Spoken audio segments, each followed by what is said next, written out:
Akkam jirtu kabajamtoota daawwattootaa fi hordoftoota Oromiyaa Freedom Media dambalii gunguma uummataa irraa kan isiniif dabru sagantaa keenna qophii addaati. Sagantaa keenna qophii addaarraatiin keessummaa tokko qabannee isiniif dhiyaannee jirra.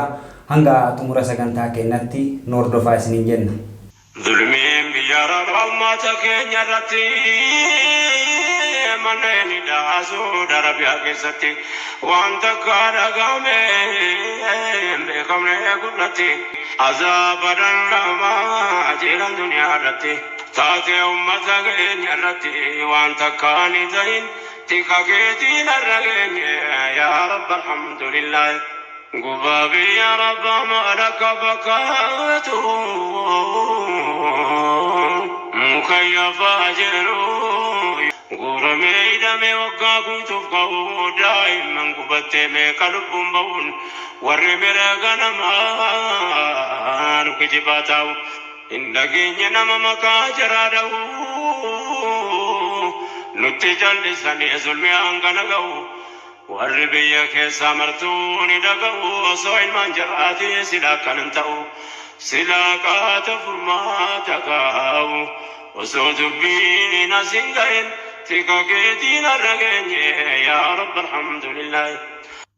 Egaa kabajamtoota daawwattootaa fi hordoftoota keenyaa sagantaan keenya qophii addaarraa keessummaa tokko of biraa qabna. Keessummaan keenya kaarraa Ustaaz Siraaj Kadir jedhamu. Ustaaz Siraaj Kadir waamicha Oromiyaa Freedom Media isiniif taasise kabajanii baga nagaan dhuftan. Baga nagaan nu eedan. Egaa ulfaadhaa Ustaaz Siraajii akkuma beekamu guyyaarraa keessummaa taasifannee istiidiyoo Oromiyaa Freedom Media damee Kaayiroo jirutti affeerannee jirra. Keessummaan keenya kanarraa kun eenyu eessa dhalatanii guddatanii fi sarkaan barnoota isaanii maal fakkaataa haluma jireenya isaaniirraa kaanetiin waan jiru hunda wal duraa duuban kan laallu ta'a. Mee gamuma Ustaaz Siraajitti deebi'aa. Ustaaz Siraaj eenyu eessa dhalatanii guddatanii daawwattoota keenyan wal baraame? Maqaan kiyya gartanii akkuma isin himtanii Siraaj Kadir jedhama. Siraaj Kadir bakki dhaloota kiyya Habee Dangazeela aanaa Roobeti ganda Habee Dangazeelati Arsii Oromiyaan gartanii ta walittuu qabnu. Maashaallah ulfaadha galatooma garuu Oromoon abbaa torba lakkaata. Isin keessanumaaf ka abbaa keessanii qofa nutti himtanii akkamiin wal amanna? Wal amanna dhibbatti inshaallah. Hayyee ulfaadha galatooma. Egaa ka Ustaaz Siraajii akkuma beekamu nama diinii barataa fi barsiisaa jirudha. Mee amma maalirra jirtan isin? Haalli isinirra jirtan gama barnootaniinis ta'ee haalli jireenya keessanis maal fakkaata? Wanni an amma irra jiru jireenyi kiyya akkuma ammati obboleessa kiyyaatti Jibriil dubbattetti wanni an irra jiru gartanii barumsa baratuudha. Ta baradhe immoo gartanii barsiisuma irratti jira inshaallah. Maashaallah barnoota akaadaamii barattaniirtanii barnoota idilee jechuudha. Barnoota idilee baradhe eebisee abaacaadhaa takka biyyatti baradhe baay'ee keessan deemne irra caalaa gartanii wanni ani itti baradhe gartanii barumsa diiniitti irra ture malee ta barumsa idilee baay'een baranne san haguma maqaa kiyyaa fi maqaa kee ittiin barreessu fa'aa agas babbaradhe. Maashaallah waan bareeda. Mee barnoota diinii barnoonni amantaa islaamaa kun sadarkaa qabaa, sadarkaa barnootaa qabaa. Barnootuma jennee bira taruu baannus mee isin sarkaan isin irra jirtan maal fakkaata? Eessaa kaatanii eessa geettanii bu'aa bahiin barnoota keessa dabarsitan akkamii? Wal barumsi gartanii dhugaadha. Karoora qabaan dubbii dhugaati. Ani barumsi biyyatti baradhe ani akkuma biyya keenyatti gartanii biyya keenya barumsi biyya ofiitii deemanii Oromiyaa keessa irraa gartanii gara biyya tokkootitti siqanii gartanii barumsa barataa deemanii akkasumatti gartanii barumsi hadiisatii fi gartanii kama quraanaa gartanii barataatiin ture. Egaa achi bahee gartanii biyya kana seenillee barumsuma gartanii kana hafte barumsi gartanii nama jalaa hin dhumu barumsuma hafte gartanii irratti daddabalataa deddeema al ilmu bil funaan jedha gartanii warri beekumsa qabu gartanii akkasumatti funaannataatiin jirra jechuudha. Ilmiin funaanani gartanii bootama ga'anitti waa baratanii namni waa baratu akkasumatti jira inshaallahu fuulduraaf illee barumsa kiyya ittuma fayyadameetiin jira. Rabbi bakka yaadinna haa ga'u inshaallah. Mashallah ulfaadha galatoomaa rabbiin yaada muraada keessan isiniif haa guutu. Ergaa waa'ee Ustaaz Siraaj haga kana isaanirraa barree amma gama marii kennatitti ceena. Mee Ustaaz Siraaj akkuma lammii tokkotti haala yeroorraa manni Oromoo keessa jiru kana wal qabatee akkasuma siyaasaa fi dinagdee uummanni Oromoo harkaa qabu kanarraa waa tokko kaafnee mari'achuudhaaf irraa kaasitti sinaffeerre. Mee jalqaba irratti waa hima ilmaan Oromoo ijoollee keenya keessumattuu biyya Saudi Arabiyaa keessatti akka malee miidhamaa jiran kanarraa haa kaanu. Qabxiin ijoon yeroo ammaa Oromoo harkaa qabdu takka sanuma. Asirratti gama mootummaatiin waa tokkos ka'aa ture deebiin gaafii uummataatiif deebi'ellee miidiyaalee hawaasaa kanarratti ka argaa jirru kan baay'ee nama qaanessuu fi nama rifachiisu lammiin biyya tokko biyya hin qabu paaspoortii hin qabu waan jedhuun mootummaanis kaasaa jira. Mee isin asirratti ijoolleen kun maal ta'uu qabu jettanii falli ijoollee kanaa maal jettame? Boleessikiyya duraan dursee Jibriil galatoomi gartanii waan sila muhimmii waan sila barbaachisaati irraa nagaafatte. Wanni kun waan numara gartanii numara keenya gartanii nu yaaddessee yeroo ammaa kana keessatti waan yaaddoo halkanii guyyatti gartanii namatti taheedha. Haalli gartanii ijoolleen sun irra jirtu haala ulfaataadha gartanii waan sila laaluun isaatu gartanii ijatti namatti ulfaatu waan yeroo itti kennuun sila isaa hin taane waan sila sa'a takka yookaan guyyaa takka keessatti wanni suni furmaata argatu danda'uudha. Sababni kanaa gartanii namni abbaa yoo dhabe gartanii akka tahu gartanii akka hin taane nama dhibaa gartanii sababa gartanii abbaa dhabuutiif sababa gartanii nama yaadu dhabuutiif gartanii rakkoon kun uummata kana gartanii achitti miidhan hammanan jedhamne gartanii irra gahee waan kana gartanii dhugaadha waan ammati irraa haasoyte kana irratti dhagaheetiin jira gurri kiyyallee gartanii dhagaheetiin jira waa'ee gartanii muummee ministeeraati irratti jechuudha. Namni biyya karaa kana deeme dhugaadha hanuu karaa san deemetiin jira. Karaa san deeme karaa amma jartanii uummanni deeme san Suudii sanillee gartanii dhaqeetiin jira. Haasoyni gartanii achi gartanii gadi bahe kuni waan sila gartanii namni sanirraa bahuu miti waan nama sanirraa eeggamuu miti. Waa'ee gartanii nama ajjeesu nama akkaataa itti nama ajjeesan faa gartanii itti sanaxalantu achi keessa jira waan jedhamu faatu gartanii achi gadi bahe. Namni akkaataa itti nama ajjeesu gartanii sanaxalee gartanii karaa san hin deemu bootan itti sanaxalanillee gartanii karaa san keessa jiru anillee keessa deemetiin arge. Kanaaf inshaallahu wanni suni gartanii waan baay'ee tokko gartanii nama rifachiisati rifaturraa nutti dabalame jechuudha. Inshaallah wanni ani gartanii dhaamu ummata beektota kenna warroota gartanii sagalee qaban warroota namni sagalee isaanii dhagahe warroota gartanii namni sagalee isaanii rabbiin dhageessise ummata kana itti deddeebi'anii gartanii sagalee haa taanu fi numarti kenna sagalee haa taanu fi ummanni sun gartanii rakkoo guddaa keessa jira. Namni gartanii taarika takka Suudii keessatti dhagayame hin dabrine yeroo kenna kana keessatti gartanii rabbiin nu dhageessise jechuudha. Namni gartanii hidhaa Suudii haga umrii kenna miti abaabayyoota kennatitti illee kadhageenne akkuma gaarii hidhamanii nyaatanii gartanii Suudii keessaa galan. Wayita gartanii mootummoonni silaa gartanii nuti ummata kenna nu cunqursan maal jennu keessattuyyuu hin cunqurfamne sababa gartanii mootummaa kenna gartanii mootummaan kun ka Oromooti jennu keessatti abbaa dhabuun gartanii ummanni miidhaa hammana jedhamu gartanii feestala jiruu duniyaati irratti gartanii namni feestala uffatee takkaa hin dhageenye. Feestala gartanii zubaalaa uffatee nama ciisu irratti osoo namoomaaf kanamaa yaadamu taate silaa halkan tokko gartanii waan rafamee bulamuu miti. Kanaaf inshaallahu wanni nu goonu du'aa malee wanni biraa hin jirtu ummata san gartanii irratti rabbi sabaata isinii haa kennu rabbi isin haa baasu bilisummaan gartanii biyyatti rabbi isin haa deebisu isiniin jedha.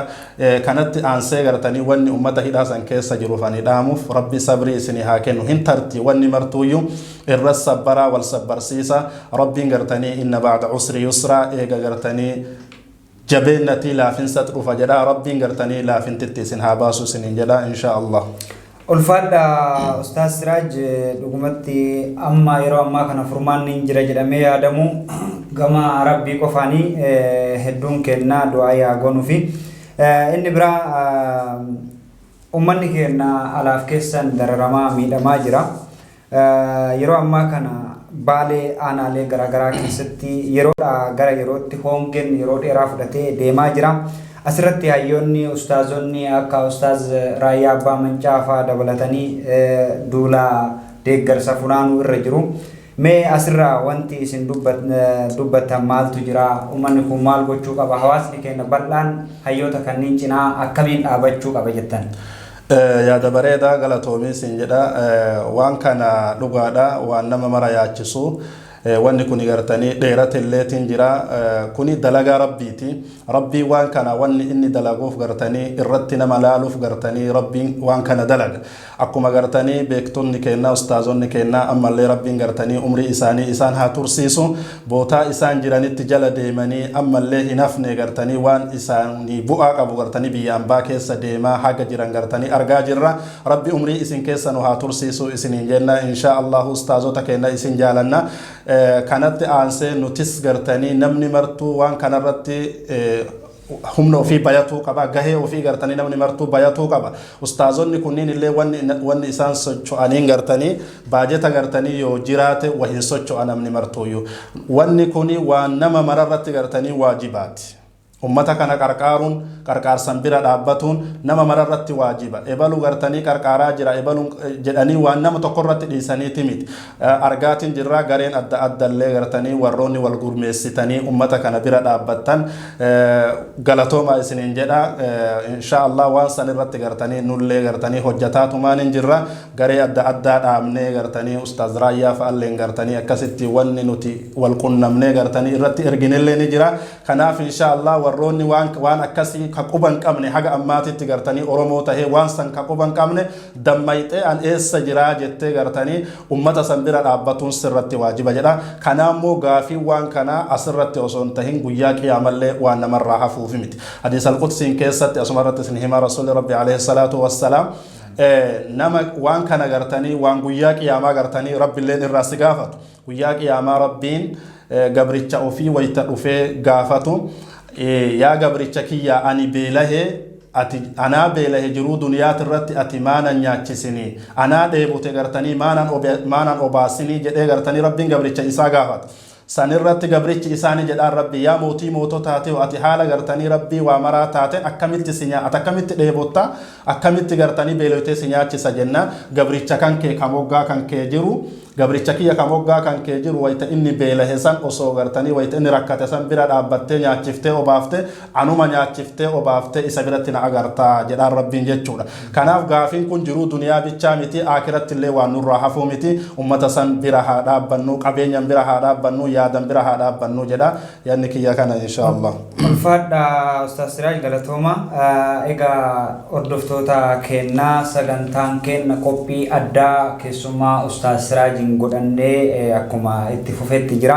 Ustaaz Siraaj yeroo baay'ee ka beekamanii du'aayii garee guruupiiwwan garaagaraa keessatti deeggarsa hawaasummaa irratti ta'e deeggarsa qabsoo ta'e manneen amantaa ijaaruu keessatti ta'e nama yeroo dheeraa sagalee bareedduudhaan hamilee namatti godhaa du'aayii namaa godhaa guruupii garaagaraa keessatti beekamu. Haa ta'u ergaan isaan amma isinii kaan kunillee hojiirra ooluu qabaa isiniin jedha. Mee gamuma Ustaaz Siraajitti isin deebi'aa sochii qabsoo qeerroo fi qarrittii Arsii didaa jiru tokko ture. Waan san keessatti koree qooda fudhateetiin hojjetaa ture keessaa isinis nama tokko. Mee maalirra jira kaayyoon sochii kanaa maal fakkaata?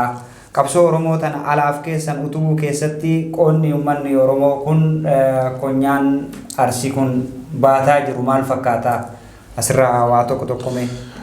Gaafii bareedaadha. Uummanni keenya gareen gartanii qeerroo qarree fi qeerroo gartanii Oromoo wallahi hirmaannan isaanii gartanii waan baay'ee gartanii nama gammachiisuti waan baay'ee gartanii das nama jedhu keessallee teennee arginee walillee gartanii hojjannee akkuma amma gartanii obboleessi kee Jibriil jedhu kanatti gartanii itti jirra.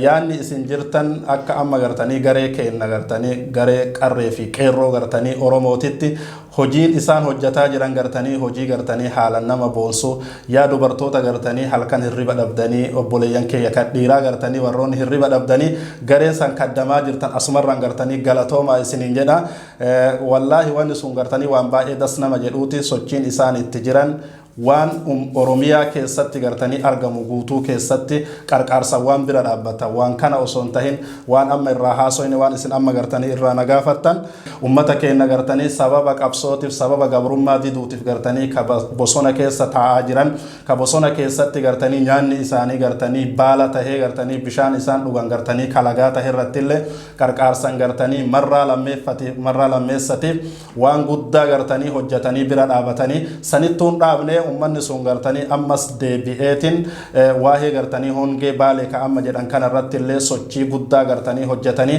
akkuma amma reef irraa dubbadhettis ustaazota keenyallee wal qunnamanii ustaazota keenya irratti illee waan ergantu jira sunuun hungeenne ammallee gartanii deebinee waan san irratti gartanii sanii olitti gartanii godhuu qabna jennee itti yaadaa jirra rabbi bakkaan nu haa gahu isinillee warri waan akkanaa gartanii quban qabne itti jabaadha garee dhuumati gartanii haasochiin godhamuu isinin jedha asumarraa yaadasni dabarsa.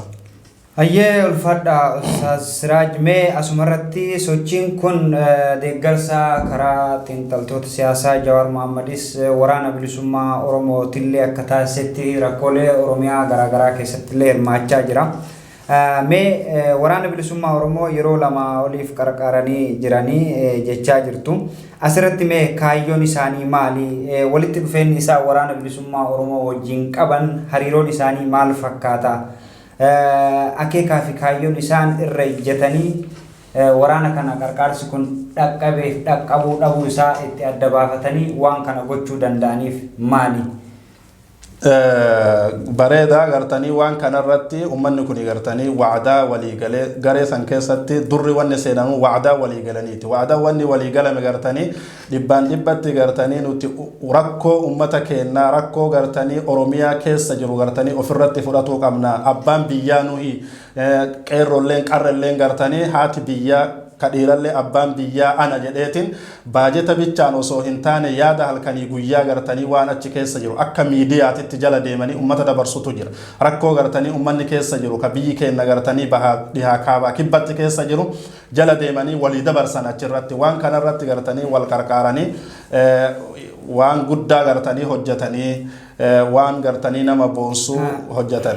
Ulfaadha mee hojiin kun uwwisa miidiyaa argatee jira miidiyaaleen qaama kana dubbisee aarsaa isaan kaffalaa jiran kana qooda isaan baataa jiran kana hubatee fi uwwisa miidiyaa argatee jira hojiin kun.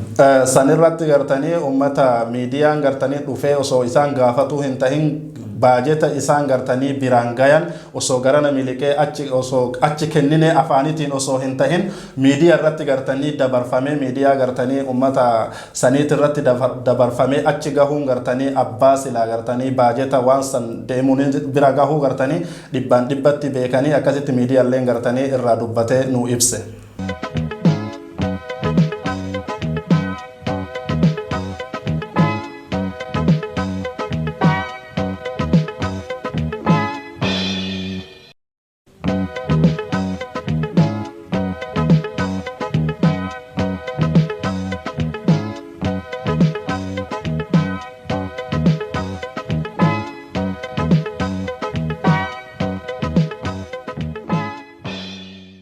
Ayyee ulfaadha galatooma ummanni keenyaa karaa garaagaraatiin qabsoo Oromoo tinnisuu fi jabeessuu keessatti qooda fudhachaa jirtan jabaadhaa jabaannu malee gabrummaa keessaa bahuu hin dandeenyu kallattii jiru hundaan haa tokkoomnu isiniin jedha itti aansuun mariin keenyas gara xumuraatti deemaa jira mee Ustaaz Siraaj amma xumurarra gahaa jirra mudannoo qabdanii mee isin bara jireenyaa keessan keessatti isin keessattuu nama barnoota diinii barataa ture bu'aa bahii baay'eetu jira warroonni quraana baratan akka anu hubadhutti maatii biras turuu baachuu danda'anii bakka biraa deemanii asirratti mudannoon isin qabdamee gaggabaabsaati yeroollee hin qabnu yeroon keenyas gabaabbataara. Wallaahi tuni gaafii addaati namni akkuma ati jette namni gartanii darasummaa keessa olii gad deeme kuni mudannoo hedduu qaba.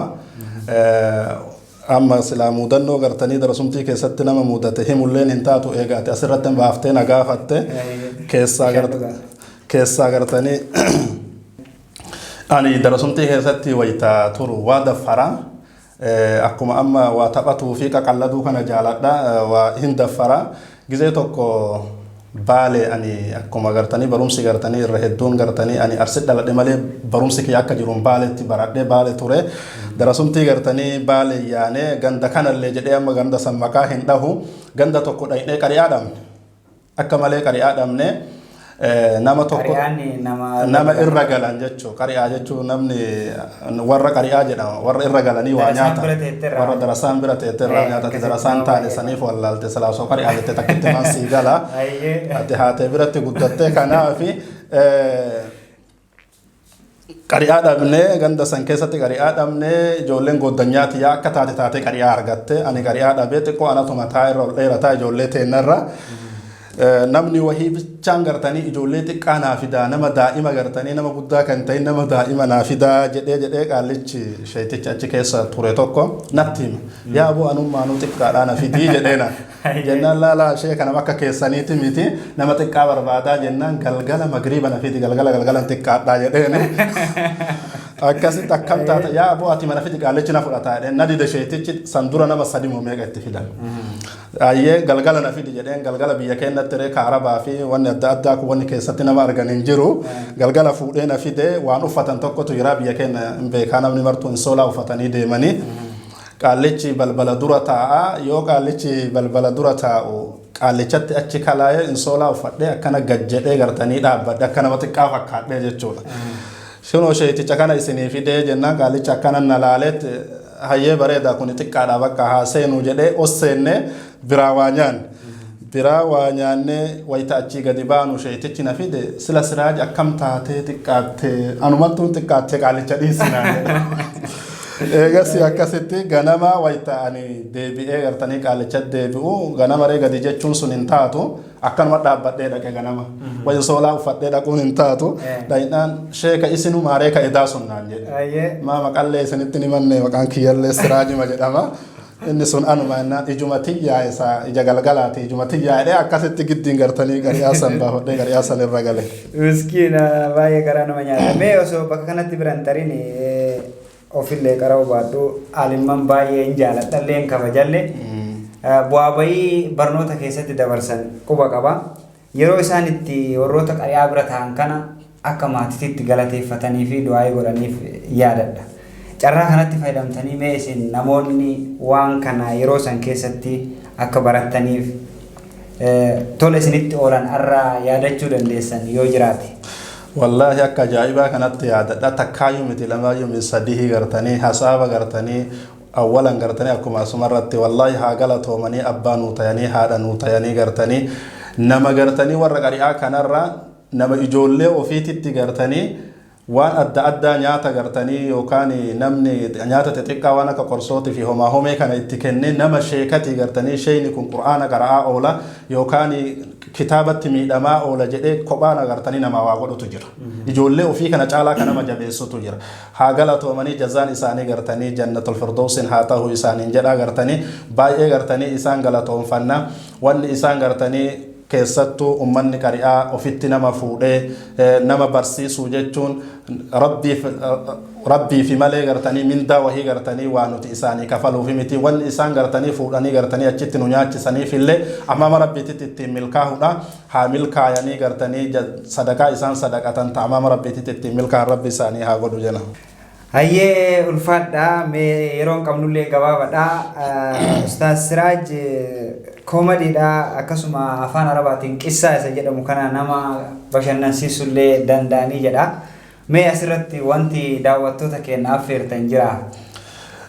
Gartanii akkuma isin jettan gartanii rabbillee wal bashiruu gartanii wal gammachiisaa gartanii rabbiin jedha eega isin jettan insha Allahu waan tokkotu jira gartanii qissaa kana yookaan kanaan durallee dubbadhaa bootaa hedduutti illee yookaan namni illee dhagahuun ni mala ammallee isin kolfisiifte jedheetti illee dhima yaadaa gartanii nama sadi ta'anii masgiida ijaaratanii masgida jaaratanii imaama itti fidanree masgida yoo ijaaran imaama fidanii imaamticha fidanii nuun salaati jedhanii achi dabarsan imaamticha achi dabarsinaanin imaamtichi suuraa gartanii dakanaa kana yusabbihu kana qara'e suhfi Ibraahiima wa Muusaa jedhee gartanii qara'e namni masgida ijaare immoo gartanii nama sadii Ciisa illeen keessa jira achumaa gartanii salaata geessatti Ciisaan balbalarra dhaabatee gartanii imaamticha eege akkana yoo imaamtichi salaata geesse achi gadi dhufu imaamticha qabeetiin meele kanumaan gartanii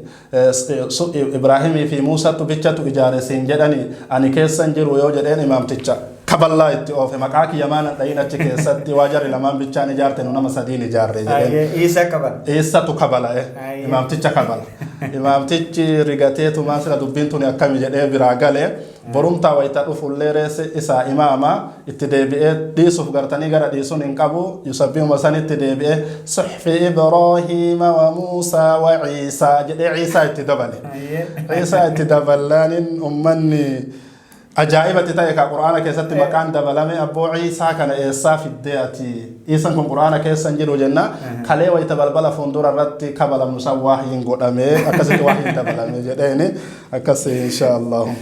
Hayyee yeroon kennas gabaabbateera ulfaadha gaafiin kiyyaanni xumura ramadaanni kalaa'ee jira ramadaanni bara kanaa rabbi ittiin nu haa gahu inshaallah.